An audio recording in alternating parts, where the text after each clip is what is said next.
ఓం శ్రీ పరమాత్మనే నమః. శ్రీ పరబ్రహ్మణే నమః. శ్రీమద్భగవద్గీత 11వ అధ్యాయము విశ్వరూప సందర్శన యోగము. ఈరోజు మనము 49వ శ్లోకాన్ని తెలుసుకుంటున్నాము. భగవానుడు తన విశ్వరూపం యొక్క మహిమను ముందుగా అర్జునునికి వెల్లడించి చెప్పటము ఈ 49వ శ్లోకంలో కూడా మనం తెలుసుకుంటున్నాము.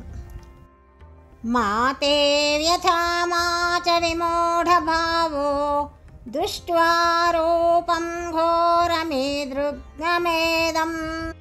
వ్యపేతభీః ప్రీతమనాః పునస్త్వం తదేవ మే రూపమిదం ప్రపశ్య.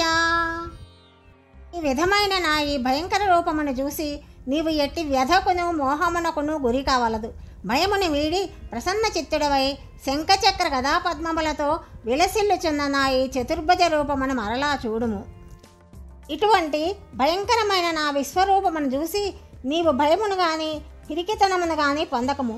నీవు నిర్భయుడవు కమ్ము. ప్రసన్న చిత్తుడువై నా ఈ పూర్వ రూపమునే మరలా బాగా చూడుము అని భగవానుడు అర్జునునితో చెప్పటం మనకి ఈ శ్లోకం ద్వారా తెలుస్తున్నది.